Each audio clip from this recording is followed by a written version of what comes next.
welcome back welcome back to this last day of Heal Country, Heal Climate webinar series.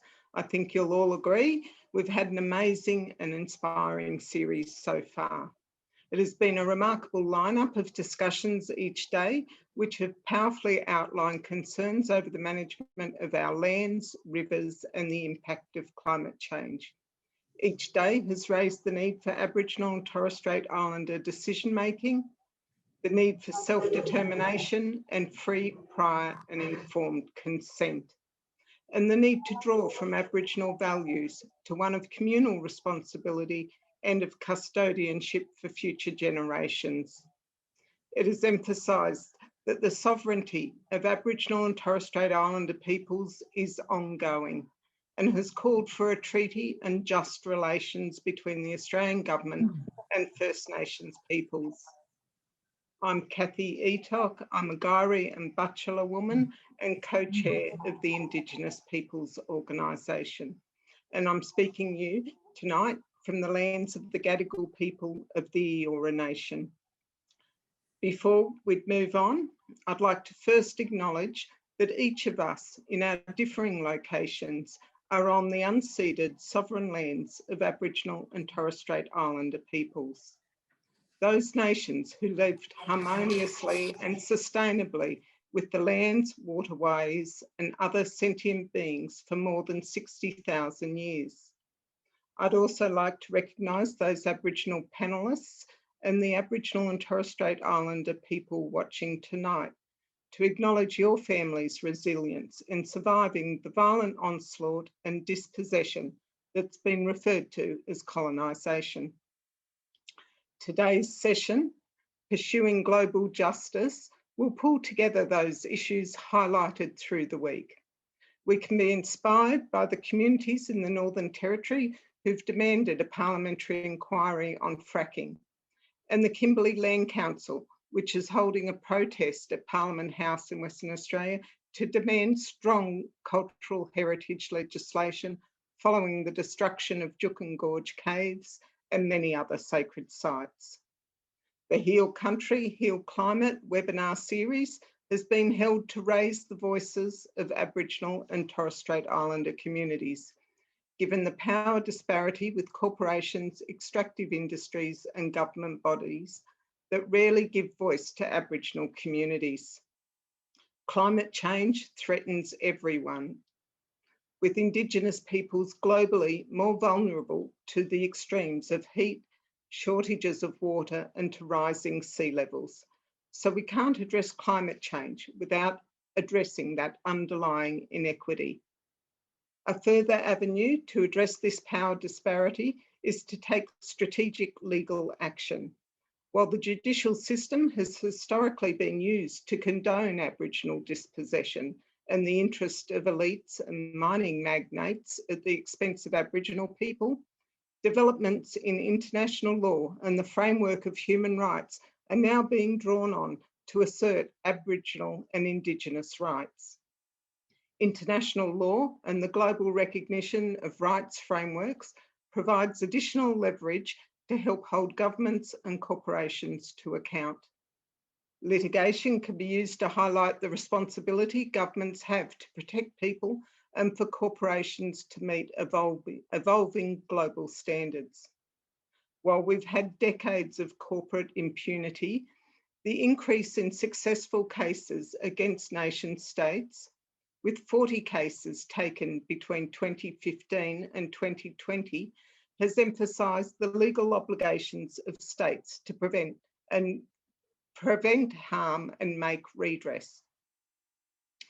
Our first speaker tonight is Dr. Virginia Marshall, a Wiradjuri and Yamba woman and postdoctoral fellow at the ANU, and is also a principal solicitor working around land and water rights and native title. Virginia, I'll pass on to you. Thank you. Oh, Yuridu Mara, everyone, and it's really wonderful to be here tonight, and what a week it's been. There's been so many rich conversations, as you said, Cathy, and so many opportunities to really have people listen with us, and also a call of action, you know, that we have to really stand together I mean, we've had a bridge walk, and we've had other reconciliation events, and we've had protest march with Black Lives Matter many times over the world.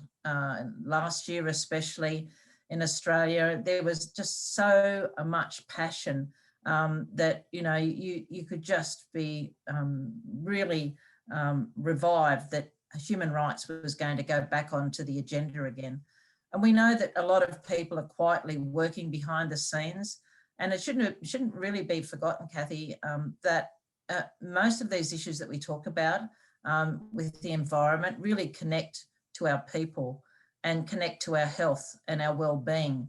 So incarceration, for example, is a huge rising issue where 50% of Aboriginal men are incarcerated and only represent 5%, for example. There are other issues that we see in Dondale up in the Northern Territory, and some, you know, very powerful and culturally rich people are trying to, in community sense, are trying to be there for these young people that are held in Dondale. You know, those sort of issues shouldn't happen. We've had so many reports, and you know of these too, Cathy, Bringing Them Home report, and the stolen generations, and also the deaths in custody. All of these issues are not separate to what we're talking about today. It's really important that human rights and the rights that we fight for are really included in all of this. So, you know, a lot of issues that we talk about now, especially in regards to the environment, we talk about nature-based solutions, for example, and their solutions as we come up to COP26 that really will inspire people to listen to Aboriginal and Torres Strait Islander people's knowledge, that we have these understandings of the environmental indicators, and we also know exactly when those seasons change, and that also the impact of climate change is quite severe. So that's going to be one particular area where Aboriginal and Torres Strait Islander people and other Indigenous peoples all over the world are going to be looking forward to some change of heart towards COP26. And we can see the stirrings now, but we need to really bring people's attention that the wilderness concept of separating human beings and Aboriginal and Torres Strait Islander people from country and making it sterile without human beings is not a natural state for this country. The most important thing is that we're there, like with national parks, for example. We need to be caring for the land, caring for the water. We need that connection because of our identity, that connection to all things. You know, those are just some of the issues that it really comes down to, Cathy. Thanks, Virginia. Unfortunately, Yessi Mosby of the Torres Strait 8 couldn't be with us tonight. He's had a medical emergency. However, we'll ask Yessi to do a separate recording and send it out to all those that are listening. However, it's important to probably just briefly outline the case given its significance. So the case of the Torres Strait 8 commenced in May 2019 by 8 members of the Torres Strait whose traditional lands across 4 islands that are threatened by the impact of climate change. It's a world first in that the Torres Strait 8 have lodged an official human rights complaint against the Australian government under the operational protocol to the International Covenant on Civil and Political Rights with the Human Rights Committee. They argue the Australian government has failed to protect the life, family and homes, the rights of the child and the rights of minorities to enjoy and practice their culture. They argue that the government's inaction on climate change threatens their well-being. Current estimates suggest the islands will be uninhabitable by 2050. They argue that the Torres Strait is already being impacted by king tides, erosion, salt contamination, destroying crops and polluting drinking water, threats to homes from rising sea levels, and the extinction of animals and plant species, and the bleaching of corals, impacting a key food source. They all detrimentally impact on the rights of their culture and their ability to live on their island homes. They argue that Australia is at the bottom of advanced nations when it comes to climate action, with the world's highest per capita emissions, and has a history of obstruction and inaction. And just yesterday, the Australian government rejected meeting the Paris Agreement in the UN's Universal Periodic Review, where other nation states recommended stronger action to implement the Paris Agreement. The Torres Strait 8 argue that by failing to take adequate action to reduce emissions or build proper adaptation measures, Australia is failing in its legal obligation to protect the human rights of the Torres Strait Islanders. These are the rights to culture, the right to a family, and the right to life under the first global United Nations treaty, the International Covenant on Civil and Political Rights. The claimants have 5 demands of the Australian government, which will add to the priorities we are developing.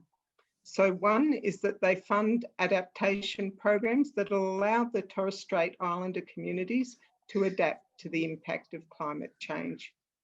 2, commit to going 100% renewable in Australia in the next 10 years.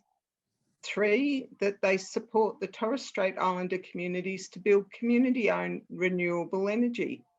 4, that they transition away from fossil fuels as rapidly as possible and implement a just transition for workers.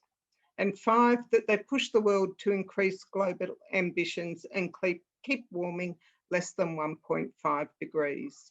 So that's their demands. They're putting on the Australian government to take real action to address climate change. So we'll move on now to our next speaker, is Pastor Ray Minniecon. Ray is from the Gubbi Gubbi and Gurang Gurang nations of southeast Queensland and is also a descendant of the South Sea Islander people with connection to the Ambren Islands. Ray is a reverend and community chaplain in Redfern and Glebe communities, among many other well-earned titles. Thanks, Pastor Ray. Thanks, Cathy. And thanks everyone for turning up again tonight. I hope your football team wins.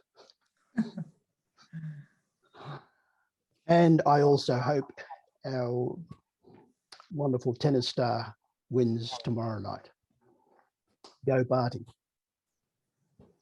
Look, if you were to ask the question, what is the most significant, important issue that's facing all of humanity, all of creation? Everything. And it'll be this one thing that's been identified way back in the late 1980s, late 1970s, I should say. And it's this problem that we're seeing that the Earth is heating up. And the science suggests that if we go from where we are now, we're heading towards where the Earth will be around about, would heat up another 2% or 2 degrees. If it does that, then we've created our own hell, because it's unsustainable to live within, if the Earth if we don't do something to bring that temperature back down to something, some normal levels. So we've now reached a global warming acceleration level where only a worldwide government-driven and enforced mass mobilization can save us from total extinction if we don't bring this temperature down. And so if we keep on going the way we are, some scientists suggest that we're only 5 years away, maybe even 10 years away from our last realistic chance to reduce global warming and reduce global fossil fuel and change our attitudes and our behaviors and our actions from one of where we're heading to one where we can talk about giving our children a much more reliable future. And so this is what we're talking about here. And in order to do that, the UN, the United Nations, which Australia is a signatory to, has signed up in 2015 to what's called the Sustainable Development Goals.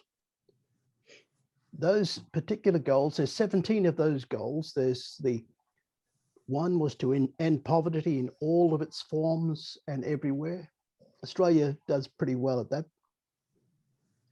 To end hunger and achieve food security and improve nutrition and promote sustainable agriculture. To ensure healthy lives and promote well-being for all at all ages. Ensure inclusivity and equitable education. To achieve gender equality and empower all women and girls. To ensure availability and sustainable management of water and sanitation for all, a problem for us. Ensure access to affordable, reliable, sustainable and modern energy for all, which means moving to a much more renewable energy economy. Promote sustained, inclusive and sustainable economic growth, which also includes employment. To build resilient infrastructure. To reduce inequality within and among countries. Make cities and human settlements more inclusive and safe and resilient and sustainable. Ensure sustainable consumption and production patterns. But this number 13 is really what we're talking about tonight, is take urgent action to combat climate change and its impacts. The other goals are to conserve and sustainably use the oceans, seas, marine sources for sustainable development. And that's one of the things that our Torres Strait Islander communities and other Pacific Islanders are really, really concerned about right now.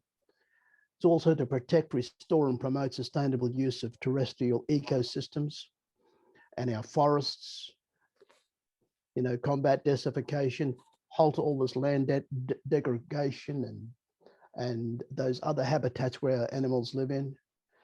We're also looking at the other 16th goal is to promote peaceful and inclusive societies. And finally, to strengthen the means of implementation and realization and revitalize the global partnerships. So they're huge, big challenges and huge, big issues. There are 17 of those particular sustainable development goals and targets and indicators that we are looking at. What we're looking at tonight really is that number 13, sustainable, looking after our climate. And, Indigenous people's rights and interests are not represented in terms of our National Water Initiative, our land management strategies, all the droughts and the fires that we've had, all the groundwater that's been extracted out of our rivers for commercial reasons, and the serious health impacts from all of these kinds of things that really impact very much on all of us as Indigenous peoples. So these are the goals. This is what we're on about here, not just here at in terms of the Indigenous Peoples Organisation, but also Better Futures Australia. We're trying to get the government just to wake up to itself and not just take us more seriously, but take the whole of the Australian community more seriously in terms of the ways in which we want to make sure that we leave behind us a much more sustainable country that we all love and live in and want to pass on to our next generation. And at the rate we're going right now, one of the things about the development goals, or one of the facts I should say, that I've just recently read was the fact that on this goal here, Australia is it is right down at the bottom of this. And so we've got to work out how we can challenge our government to change its attitudes and its behaviours, give us the policies that are necessary to actually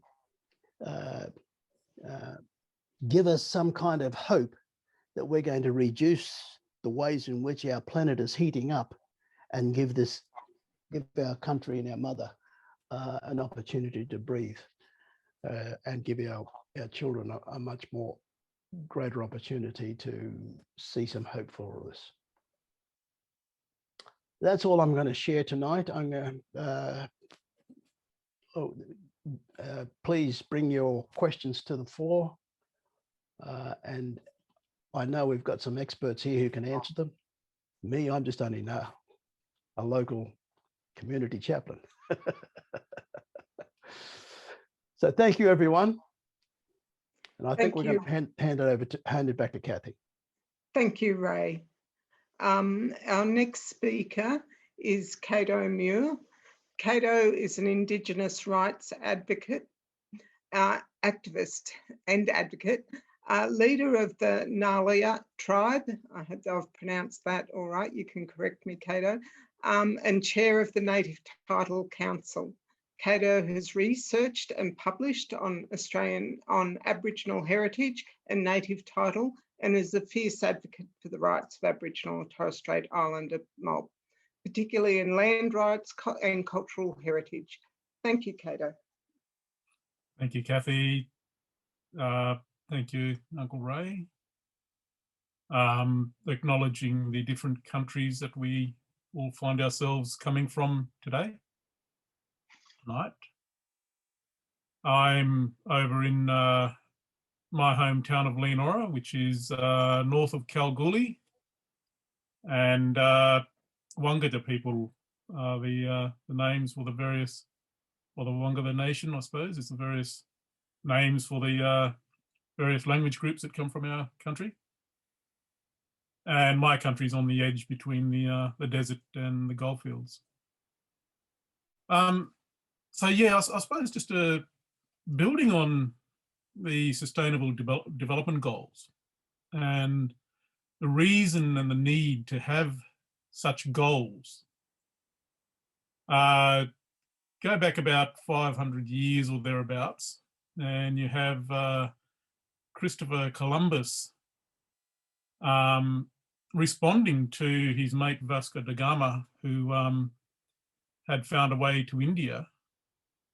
Columbus looking for a way to India also to extract trade. And in those dynamics is basically the arrival of Europe into the world stage, as apart from being a septic backwater, Europe coming onto the world stage and possibly dominating that now for a good part of 500 years. The whole reason why we are looking at these sustainable development goals for non-European countries is based on the process of forced extraction of wealth and resources from literally everywhere in the world back to Europe. So Europeans today enjoy a level and standard of life that exceeds everyone else in the planet. And through their settler societies or colonies in Australia, New Zealand, North America, continue to maintain a system of extraction and exploitation with particularly Indigenous peoples at the blunt end or the receiving end of that instrument. So colonization and imperialism is basically a process of transferring wealth from one part of the world to another. And in so doing, then building the infrastructure to support that. So that extraction then leads to the impoverishment of the resident communities, predominantly these days the Indigenous peoples are at the sharp end of that stick, but many other nations who are in former colonies have suffered from that same process. Now, a lot of this was, there was a textbook written that some people may have heard of. It's called Wealth of Nations by Adam Smith. Now, this book is basically a textbook on how to set up and build a capitalist society that's driven around the extraction and exploitation, extraction of resources and exploitation of lands and peoples in an unsustainable manner. And, you know, the horror stories that proceed at the point of the barrel, at the gun, across the Americas, in Australia, parts of Africa and Asia, is essentially the inheritance that we're all living with today. It also is the world order that we find ourselves living with, and particularly in a society like Australia, where we are the inheritors on one hand and the beneficiaries on the other of this imperialistic code of conduct. We're still experiencing that today. All the infrastructure built to sustain the Australian nation and the Western way of life is built to support the continued extraction and exploitation of land, people, and resources. So when we're looking at the international community, that transfer of wealth, which is now reflected in capital, has been concentrated into Europe and North America. In recent times, there's a little bit of repatriation of that going on back into Asia through Singapore, Hong Kong, and a bit in China. But all of the, so if you talk about Juukan, the destruction of the caves at Juukan, the ongoing effects of industrialized economy on climate, all of those things is basically a reflection of this feeding frenzy that has developed and evolved from the age of imperialism. Now, Indigenous peoples, and this is, I mean, there's two sides to this coin. The one side is to say that engaging in economic activities, engaging in use and management of resources is simply a response to life, to survive.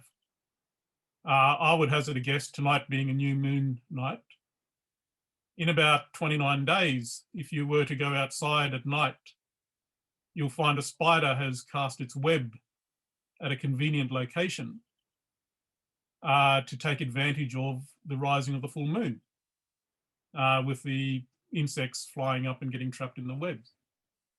So engaging in economic activities and productive pursuits is not a bad thing. It's a great thing. It's part of our survival.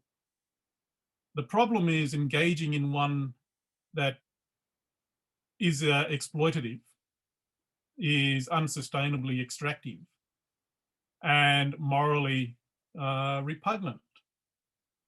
Now, that's the inheritance, I suppose, that Rio Tinto currently carries in relation to its decision to destroy a 46,000-year-old Aboriginal site in the Pilbara, which I would say is an ongoing everyday activity. And that's the brunt that we as Indigenous peoples, as Aboriginal and Torres Strait Islander peoples in Australia, we bear the brunt and the blunt end of this process of extraction and exploitation in the interests of unsustainable growth. So that's the background. What do we do about that? It's time for Indigenous people, internationally as well as locally, to remember our wealth, remember the wealth in First Nations.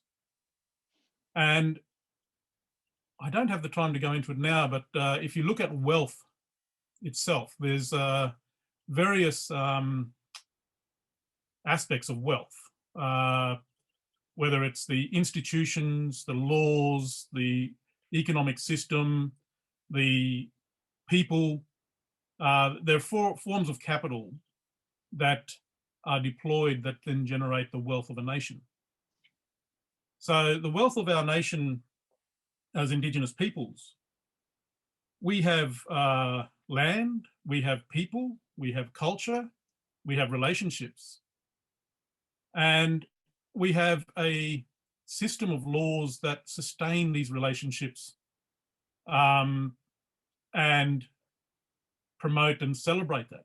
Now, one of our issues is that we get too caught up playing the game of responding to the agenda of the colonizers, and we don't invest enough time and energy in building our own infrastructure, educating ourselves about our opportunities and reflecting on the true value that we bring to the table.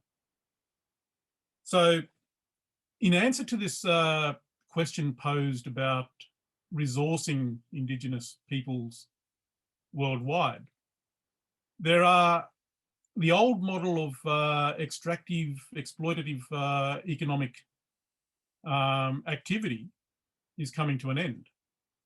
And what we're getting now is the development or the emergence of green capital, the emergence of a carbon-based mechanisms, and the emergence of responsible investors. People, ordinary people, are becoming aware that we have superannuation funds. Our money is being invested on our behalf by unknown third parties and into companies that are doing bad. And the emergence of responsible investors, and you see this again with Rio Tinto and the push by responsible investors to actually decimate the executive management and the board of the company and hold them to account and hold them responsible to say, no more are you to do these kinds of activities. Although, you know, you've got to keep a watching brief on that, because I think they might be slipping through and trying to get around that. But there is an emergence of this responsible investor mindset that is then going to companies and saying, okay, you guys, if we're putting our money with you, we want to make sure that you are doing the right thing. And that presents an amazing opportunity for Indigenous peoples. And this is the stuff that, you know, we can't go into detail tonight, but I would suggest that there is an opportunity for us, especially in the carbon trading market. We're going to COP very soon. We're going to find that all the nation states are way behind on the targets. What we have built up as Indigenous peoples over the past 50 odd years, or a little bit more, we've restituted a lot of land. And while native title lands, other lands like that in Australia, but also across the other parts of the world, our lands are economically marginal in the traditional economy.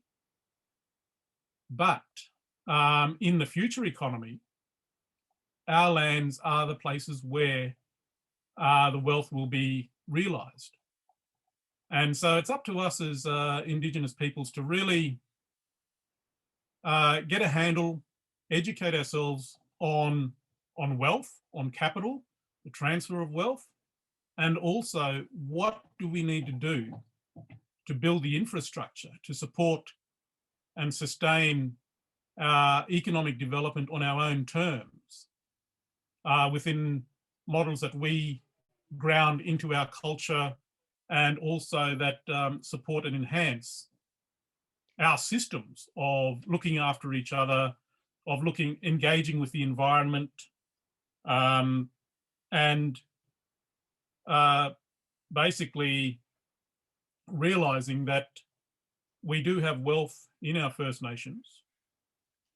There are systems I could, you know, talk about. You'd go from realizing what your assets are, you raise your capital, you engage in an activity, that then delivers the returns, whether it's economic, social, and all of those. So there are a whole series of scoping opportunities out there.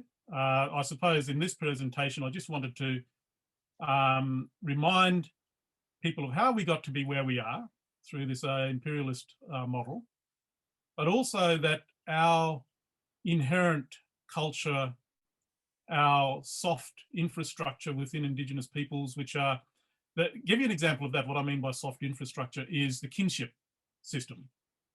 So when we dialed into the call with Uncle Ray and others, we were engaging in this process of where you're from, who's your mob, who you're related to, all of that.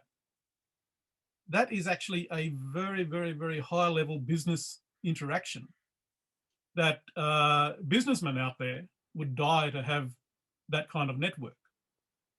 We have it as part of an inherent value that we have. What we have to be able to do is to apply that in its original form, what it was designed to do, because one of the things around Australia you see is we have these trade networks that extend from one end of the country to the other. And we were trading both physical resources, but also intellectual capital. That is our game. That's where Indigenous people come into their own, is in intellectual capital, which is dressed up under our culture.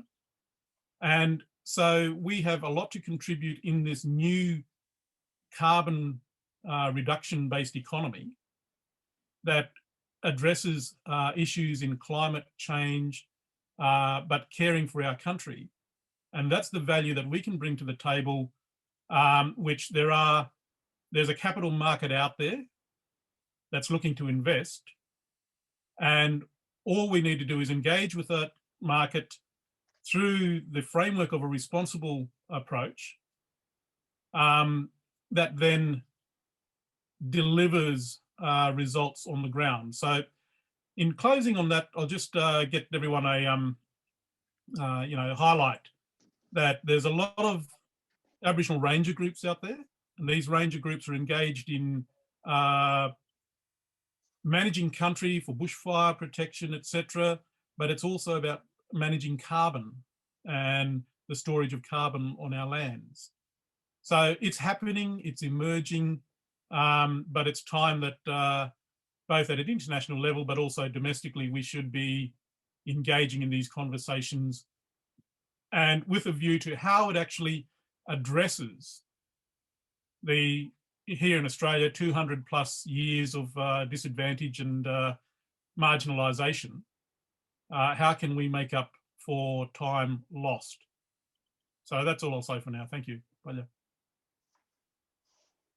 Yeah, thanks, Kado. A good summary of the capitalist feeding frenzy and pointing out the alternatives of a green capital and green economy.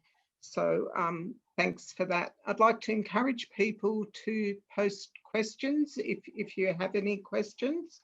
And I'd also like just to reiterate that we're holding this webinar series to develop Aboriginal and Torres Strait Islander priorities that will be taken to the UN Global Conference, COP26 in Glasgow in November.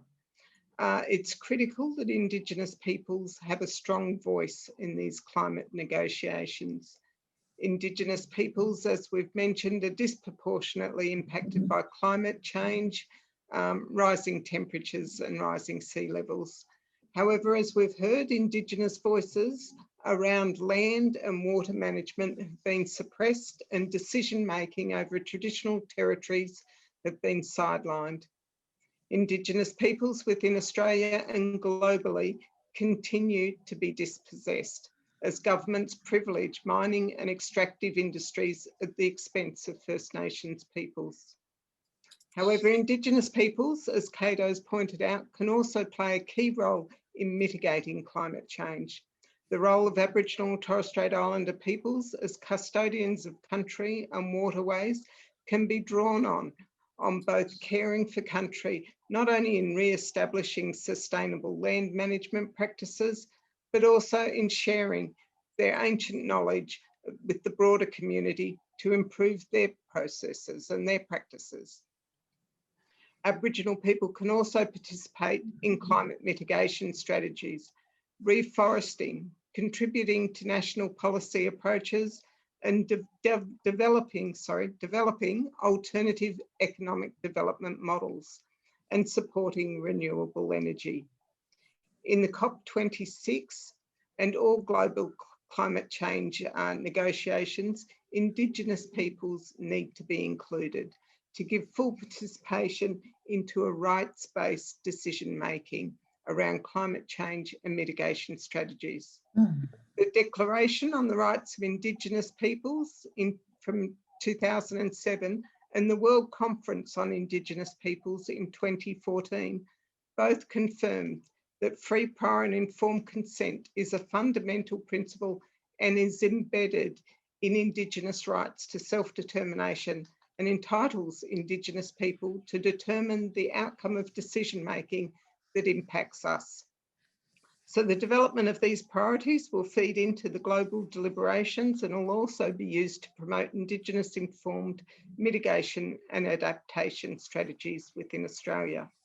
We encourage any Aboriginal and Torres Strait Islander participants to contribute to the workshop on the 31st of July, which will be more interactive and will finalise the priorities that we take to COP26 and feed into global Indigenous advocacy through the International Indigenous Peoples Forum on Climate Change and the formal UN COP processes through the local communities and Indigenous peoples platform.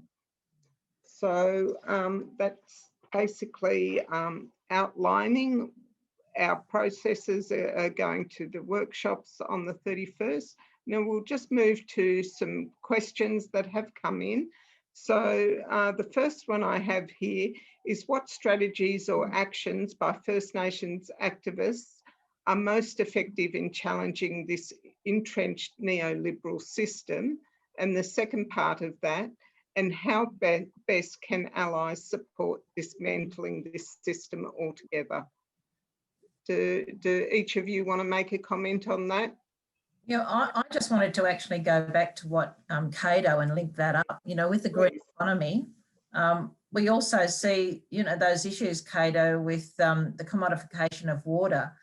In 2004, you know, it just completely separated land from the water, and we know that no one wanted to give us any opportunity, not even to manage, no access to water, and certainly no commercial rights to water, economic rights to water. So this whole idea with the green economy, there are problems for us, aren't there? You know, when we look at that sort of example, and the pushback is that this is the way things have been done now for 150 years.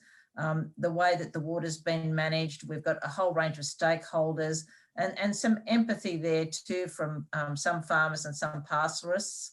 But, you know, finding that way where we can actually be more than just royalty takers. And I know that in Western Australia, you have that royalties for regions, and there's been problems for that over the years. But, you know, how can we actually be involved when the gates are shut in that green economy, and especially with water? I think that's one of the issues that's really, you know, burning to be answered. Mm. The interesting thing with the carbon economy right now is that it's totally in the infancy. There's great confusion in Australia between the state governments who are claiming ownership of carbon, exclusive possession native title holders own carbon as well. And so what is imperative, what really needs to happen is we need to mobilise to actually realise the value of that asset. That's the thing. Otherwise, what's going to happen is that the old way of doing things, they'll just continue to do business as usual and marginalise us from that space. And I think the question, Cathy, that you started with was around the fact is I sit here as a younger Aboriginal person, despite the highlights I have in my beard.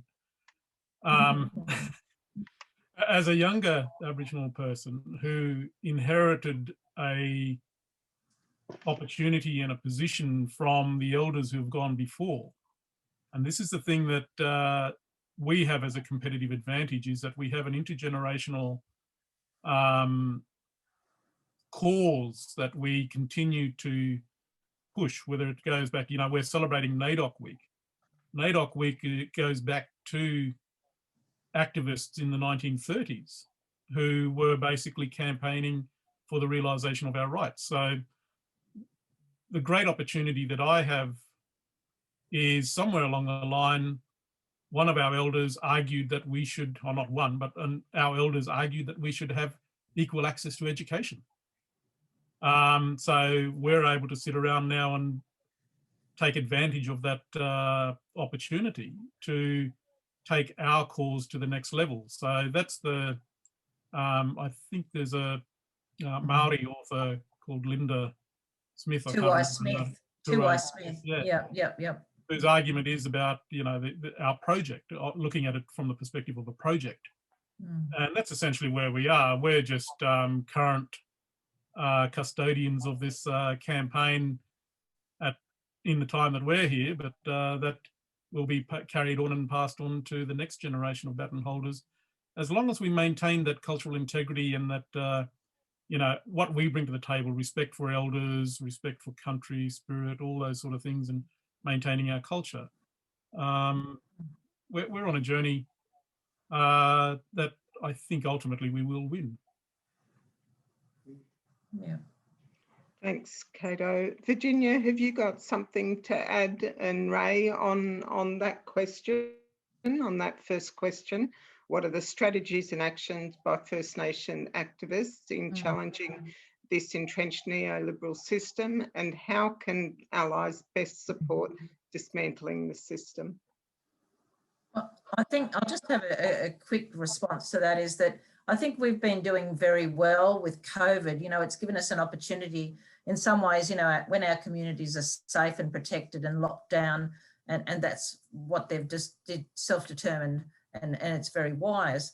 But I think it's also given us an opportunity last year to think carefully about what's important. And I think when you can see young children decide that climate change instead of schoolwork for that day is more important, those are really, significant moments, because it really is what much of Aboriginal Australia knows, you know, Torres Strait Islander people know, is that, you know, protests are also so important to our democracy. And that's significant, you know that, Cathy, too, you know, from your experiences. But, you know, it's just part and parcel of having an opportunity to be heard. George Floyd and those examples, we know that we've got deaths in custody, and they're just at unacceptable rates. But, you know, protesting is really important, even in this age of COVID, and we can be on the webinar and have our voices heard. So I think that, you know, dismantling takes small steps, and I don't believe it's incremental, but I think that you can get large wins by that progression and staying the course. I think that's really important. And like Kado said, staying true to why you actually started it in the first place, and to listen to the wise voices of elders and cultural bosses. I think that's the most important thing. If we can take that in our hearts and our minds, I don't think that we can make a wrong step. But we all also need Indigenous allies across the world, as well as non-Indigenous allies. And I think that's really important. You can see, you know, even music makes us, you know, feel invincible. And, you know, we need all of that back, don't we? We need all of that supporting us and filling our hearts and our minds to really make us strong every day for the battle. Ray, have you got something you'd like to add to that? I've got lots. Okay. I thought you might. Where do you start? Brother, thanks again. That was too deadly, and really stirs me up again, you know. I think there's a couple of major goals that we as Indigenous peoples need to take into consideration. It's reflected in the statement from the heart, but it's got to go on from that.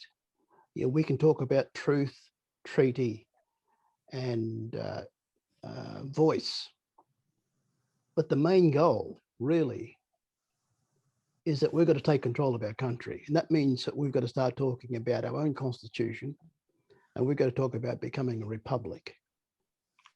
Because it's, you know, in my mind anyways, and, you know, I sat at the feet of a lot of old people in this country, and it seems to come out of the same, if I could put it in a simple way.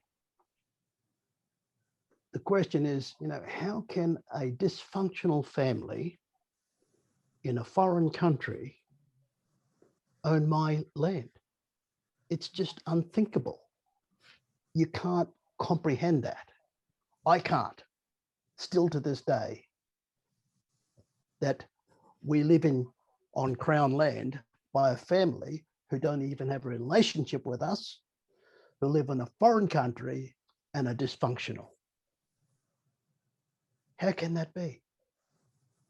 And if we can come to a conclusion about that, or come to understand that we've got to do something about it, we've got to say to this family, hey, get out of my country. You don't own it. This is our country. I'm trying to put it down to its basic form. And then we've got to start looking at the kind of articles in a constitution that we think is going to sustain our future. Otherwise, we're going to be talking about these issues and passing it on to our great-great-grandchildren to talk about these issues, unless we start looking at how we resolve the issue of governance of our own lands again. And yes, before we were all in our own different groups, but we all had these trade routes, we knew each other. And as we heard the other night there, you know, some of those brothers on the thing there, they could talk, you know, 10 languages of our own people. I mean, that's something to actually celebrate and actually understand that those kinds of things happened in our country here, and that we have a right to bring that back. It's our right. And so I think this whole notion of, we call it self-determination, or we use another stronger language of sovereignty. We need to exercise that, either whether you want to call it self-determination or so, I don't care. The problem I have here, and I think the problem we all have, is that we're speaking to each other even in a foreign language. And that's the foreign language of that dysfunctional family. Mm-hmm. And that's what we've got to come to grips with. We've got to answer that question ourselves, and then we've got to respond to it in a way in which it gives our next generation some hope. We can talk about these issues and we can pass it on to the next generation, but help us, help me, this poor old black fella here, understand how we're going to form our own governance structure, our own republic, if you want to call it that, or some other form of governance. Mm. That's my response. Simple as it is. Thanks, Ray. No, that was very pertinent, and I'd just like to back up your assertions that Aboriginal or First Nations activists actually need to demand Aboriginal sovereignty and decision making, and we'd call on allies to support a treaty that can facilitate the structural change necessary to establish real self-determination for Aboriginal and Torres Strait Islander peoples, and facilitate a process of justice and truth-telling that would be the basis of that treaty. you know, self decision making is the fundamental fundamental basis that this all comes down to. So I agree 100% that a treaty needs to be organised, and that be based on the recognition of Aboriginal sovereignty, which has never been ceded and continues jointly with state sovereignty, colonial sovereignty. Cathy, that's the fundamental thing, that we already recognise it, that we already have it. It's unceded territories. It's like me trying to go into my brother's country here and saying, well, brother, see you later. I'm now putting up my little house here and I've just put my land rights claim in. It's just unthinkable. Can I add there, It Cathy? can never be taken. Yeah. Sorry, Kado. What I was going to add is Ray's on the money with because it's exactly the same thing that I've been saying for a while, in that the opportunity is with Australia becoming a republic. At some stage, that transition will occur. We need to be organised and ready to negotiate settlements with between the First Nations and the settler states. And so this discussion about treaty, this discussion about changing the constitution, you know, going into a preamble in the constitution is meaningless when the opportunity we could be looking at doing is actually rewriting the entire constitution.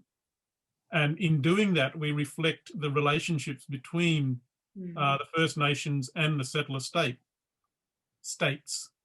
That then is built around, you know, the wholesome values and principles, not the extraction and exploitation, but a welcoming of,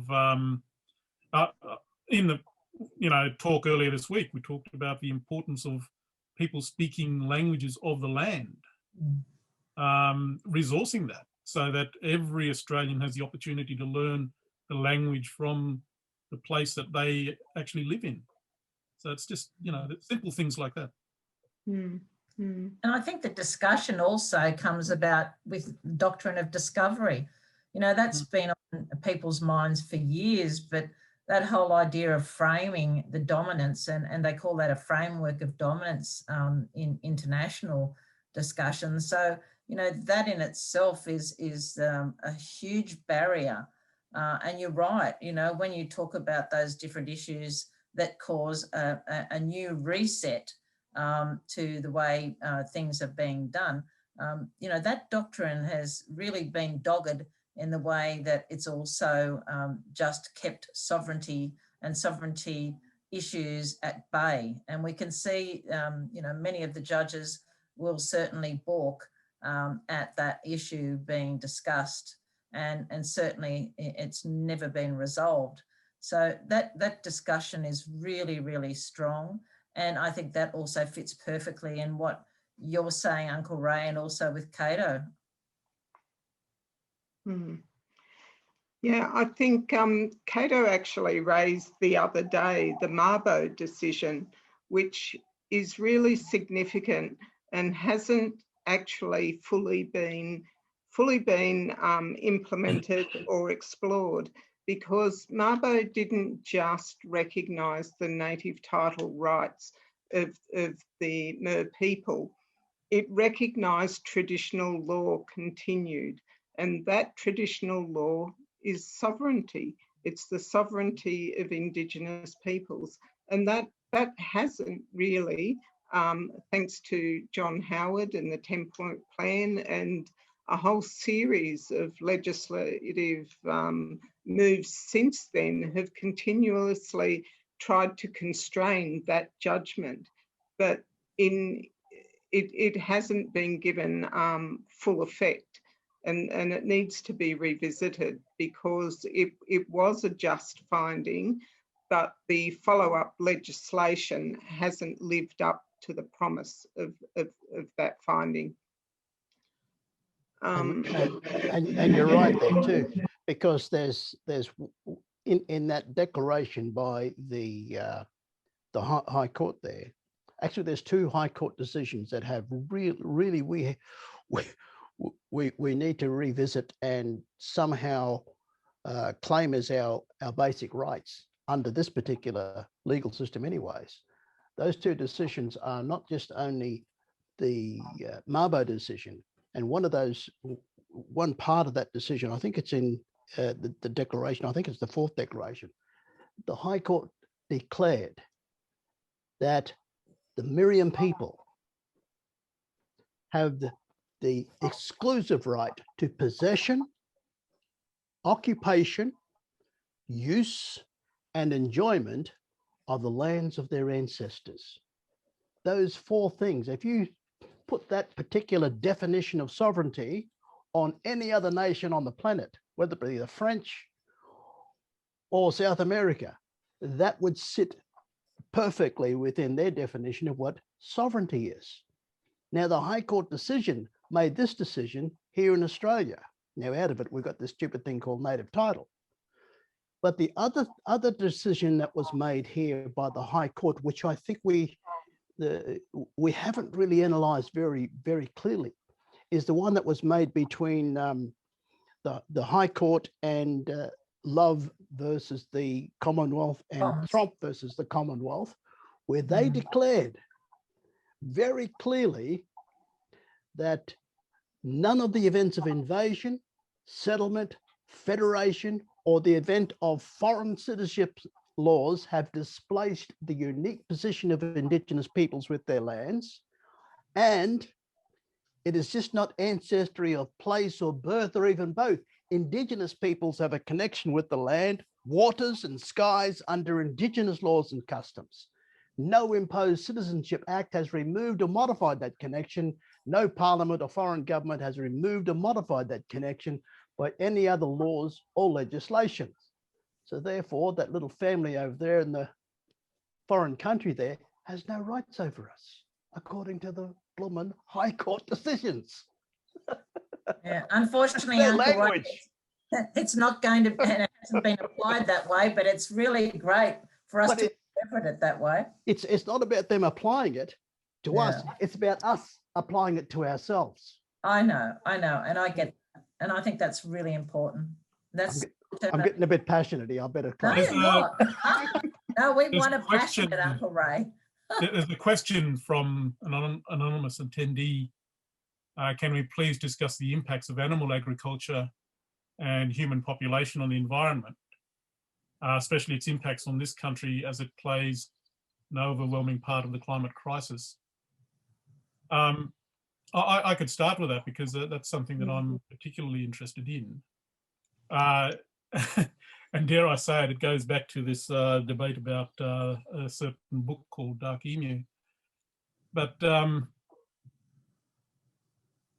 we as Aboriginal and Torres Strait Islander peoples, especially in the desert and, the coastal people had other resources, but we were hunter-gatherers or gatherer-hunters. And the environment we managed was predominantly for the renewal of those resources. We have ceremonial sites where we perform ceremonies to renew particular plants, particular animals, and all these different co-residents of country. And the impacts of animal agriculture for a traditional blackfellow, it's actually an abhorrent thing to be domesticating and taming an animal for food, because we have this spiritual connection with these animals, that they go about their life, do their things, and if we take their life for sustenance, we pay respects to them through particular rituals and protocols and all those sort of things. So yeah, the impacts of animal agriculture and human population on the environment is quite a, it actually goes back to the story I was talking about with imperialism and the economic forces, because what we're generally doing is creating a surplus and continuing that surplus at the cost to the environment, the population, etc., that we interact with. So a lot of desertification, for instance, is a result of overgrazing. Whereas our science as Aboriginal and Torres Strait Islander peoples, our science is designed to work with and maximise the natural way in which the environment operates. So that's just my few bobs on that question. Yeah, no, thanks, Kado. That was a good summary. The term agriculture is a bit of a loaded word, really. But I think there are some practices such as the fish farming, eel farming and things where agriculture practices, you know, it's a very foreign concept, the term agriculture, that people living sustainably. And we remember Chris's story, not to take too many fish, that was on Monday night, the dreaming histories that have been recounted down through the generations around that. But yeah, I take your point, and I think that's a common feature across all Aboriginal and Torres Strait Islander communities, Kado, is to live sustainably with the environment and not overutilise it. Any comments from Virginia and Ray before we move on? Yeah, I just think it's really important to remember, especially in the relation to fishing, you know, there always is a strange sort of argument that governments and also various institutions, departments, believe that when they actually set up a marine sanctuary, for example, that many times they don't even consider that Aboriginal or Torres Strait Islander people need to continue to sustainably use those resources within that marine sanctuary. And I've seen it many, many times over the years where they keep our people out. So I think that what other government agencies and people managing those systems really need to think very clearly that it's not Aboriginal or Torres Strait Islander people that are going to go out there and take, 500 fish, but, you know, it's enough for the big trawlers and a whole range of unsustainable professional fishing by, you know, people coming into our waters who don't have a licence. So I think that, you know, we've really got to look at the same issues that we have with national parks for many, many years, and Kado would relate to this, and Uncle Ray and yourself, is that Aboriginal people were told never to go in and take berries or plants, not to take any of those things, worming, worms to use for fishing, to put on your hook, all of those different activities. We're not even thinking about, large economic livelihoods, but just those sustaining families, eating fish or abalone that's part of culture. All of that is so important, but yet why do we have so many institutions that just believe that we're the same as everyone else, that we're going to be exploitative? So I think that needs to be reset as well. Mm-hmm. I think too, I come from the other side of 1967. Now, we didn't get any salaries or welfare in those days there, so we lived off the land. And then 1967 came along, and then we were still living off the land, even though we were living more in towns and stuff. But there was something happened in 1971, which took us from living off our dugong and our turtle to living off our Happy Meal. They put in Queensland that you wanted to go fishing, you had to have a fishing license. And suddenly, whatever we did traditionally became illegal. Mm. And even under native title law, those laws still remain in place, so that even if I wanted to go out there and eat off my dugong and turtle, I still got to go through native title, which is not my law, but somebody else's law, to actually live off the land again. So I've got to go down to McDonald's and have a Happy Meal again. And then we all get sick and stuff. And we're looking at all of this other stuff here. And perhaps what we're not looking at either is the regulations that govern us. I still feel like, you know, I'm still under the Aboriginal Protection Act back in Queensland, even though we're supposed to be free after that. We're still living under the bloomin' Act. It's just now a federal act. But we've still got to have an Aboriginal Affairs Minister to govern us.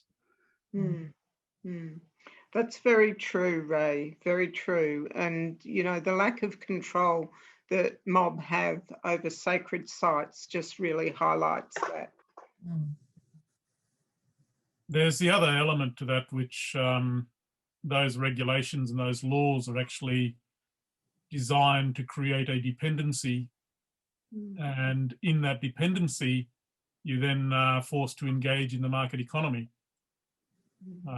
Whereas if you're taking resources from the lands according to your traditional methods, you're not participating in that economy. Yes. And I think if the Torres Strait Islander mob were here tonight too, they would see the same things, because fishing trawlers went into their country, and they're still in that country there, you know, just trawling out all of their resources there. And blackfellow got to go and live off Happy Meal again. Or up there, they love KFC is much more better up there in the Torres Strait. You have Happy Meals. That's not a good thought. No. Well, that's what they like up there. I know. No. Just nice greasy chicken. Yum, yum. Sorry for being joking about it, but no, I think it's true, and it's a good point that Kado makes. I think the work for the Dole program, the community development program, where they had 300,000 penalties which stopped payments to 30,000 people over 2 years in remote communities. The fact that people survived it all is a testament to them actually going out and living off bush food, and you know, and being reliant on themselves. It's a complete travesty that has occurred, and thankfully it has now been wound up. But such hardship it brought on communities. Absolutely. But you know, I think there's another thing, Cathy, too, that we talked about this with Nagoya protocols, you know, in regards to our medicines and bush foods. You know, Australia needs to ratify that Nagoya protocol now.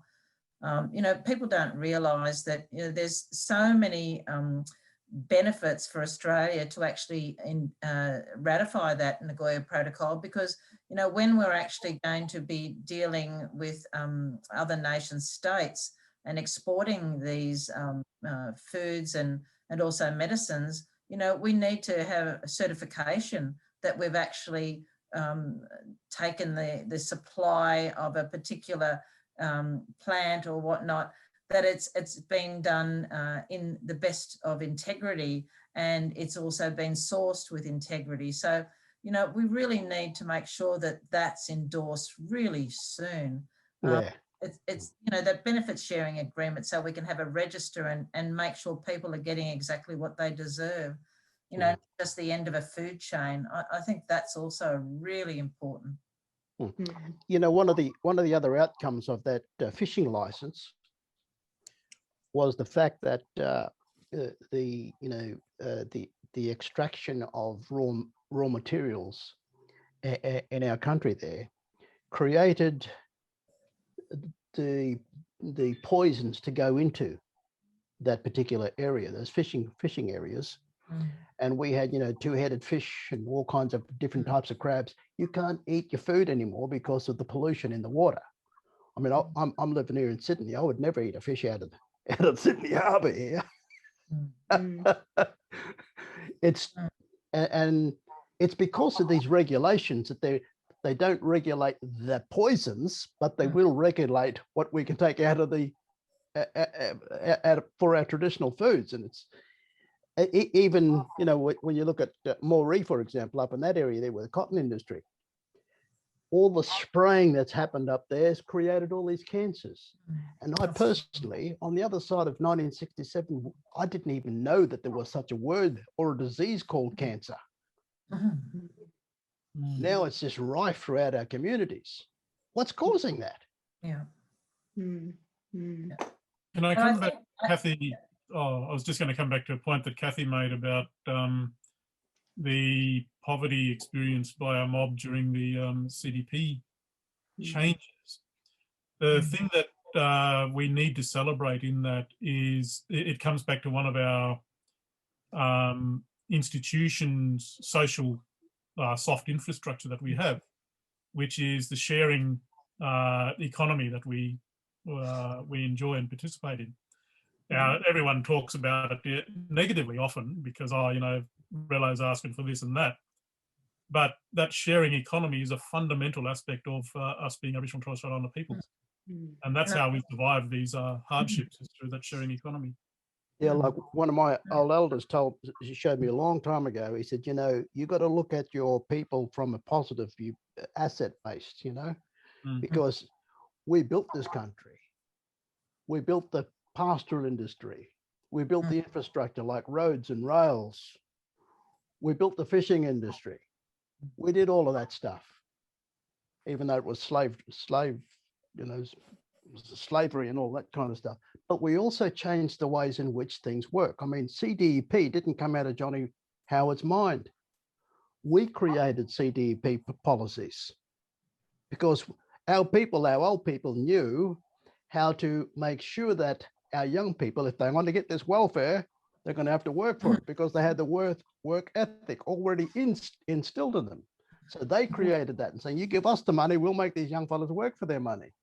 Until Johnny Howard came along and changed the whole blooming thing and disrupted the ways of trying to get into the market economy and work in it that way. We also changed the ways in which systems work.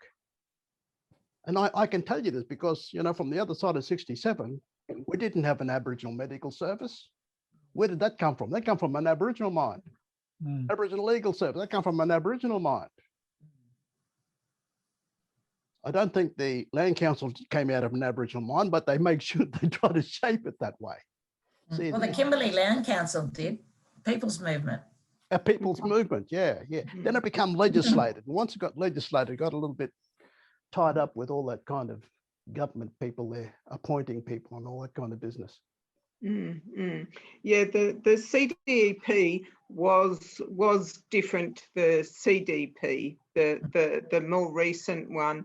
The CDEP, which was the Community Development Employment Program, mob actually got resources into communities. Communities had decision making about what work was undertaken. And they got a little bit more on top of their welfare payments, on top of their unemployment benefits for working. So it wasn't really working for nothing like the CDP program was. And the CDE program took the decision making away from communities, so told them what work would be done, which was always, you know, not relevant to the community's needs. Didn't pay them anything, only gave them penalties, and all of those terrible penalties. But a good point Kado made about the responsibilities that we all share. You know, wherever we're from, Aboriginal people always have that responsibility to each other. You know, I know I was raised with it, and everybody, all mob I meet have that instilled in them, and that's something that we bring to this climate change table. That responsibility, not just to each other, but to the broader community as well. And that's something that the broader community can learn, because that's the sort of, you know, values that we need in tackling climate change. You listening there, Lisa? I'm here. We might just move on to the next question if nobody's got any further comments to make on that. The next question is, this is a country hijacked by Murdoch media. Civil society space is shrinking and the government's ongoing funding for the fossil fuel industry is notorious. So how to expose? Does somebody want to make a comment on that question? Yeah, well, I really have great respect for investigative journalism. And, you know, that's what we need to keep alive and well in Australia. And especially, you know, Aboriginal people and Torres Strait Islander people, you know, owning news media and also like the National Indigenous Times. I think they do fabulous work. So, you know, investigative journalism should be alive and well. And we saw in the last couple of years them exposing so many issues. But, you know, it was very sad to see that on a recent, I guess, lecture that I had for environmental law that I was teaching, is that, you know, issues about Aboriginal and Torres Strait Islander people in all of the issues that journalists actually write about, Aboriginal and Torres Strait Islander people were third on the bottom. You know, that is so important to change. We need to have, you know, positive articles like you said, Uncle Ray. We need to have positive stories, and we need to have, you know, to counter all of the exposés of all of those negatives and the serious issues. We need to encourage more Aboriginal and Torres Strait Islander journos. You know, it needs also to be part and parcel of this. Yeah. Yeah. Oh, yeah, definitely. Yeah. And we need to, you know, continue to connect globally too, because all of our Indigenous peoples globally are suffering from the same kind of challenges. Yeah. But we have this incredible resource from them as well to actually build our new future together, because we're now living in a global community. My little community is gone. The old Pinnacle Pocket mission, finish. Nothing more left.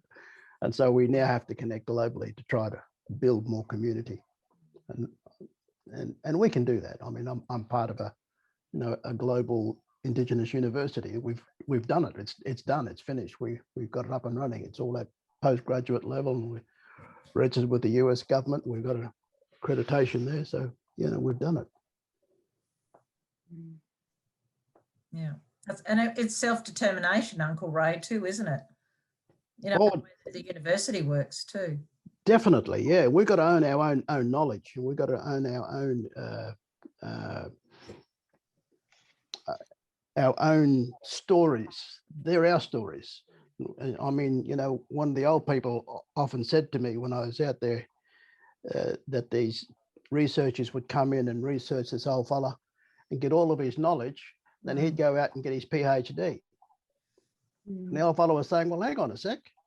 If he got his PhD, I gave him all this knowledge. What do I get? Whereas he's supposed to have the PhD to teach him. Well, he's got a triple PhD if he's going to teach them fellas. And so it's that kind of balancing act, that equity that we need to be starting looking at. Not equality. I'm not into equality, but equity. Where we can change the balance of things in a way in which we're seen as human beings in our own right. I still think we're still living under the residue of terra nullius. And Aquanullius. Sorry, Uncle Ray. Aquanullius, don't forget that. Oh, Aquanullius too, yeah.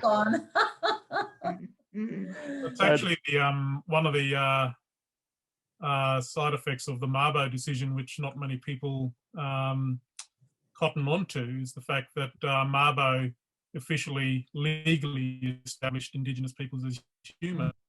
Yeah. Yeah. Prior to that, we were not, but it's part of that scale of social evolution. You did too, yeah, yeah. And we're still here to actually give all these deadly webinars too. So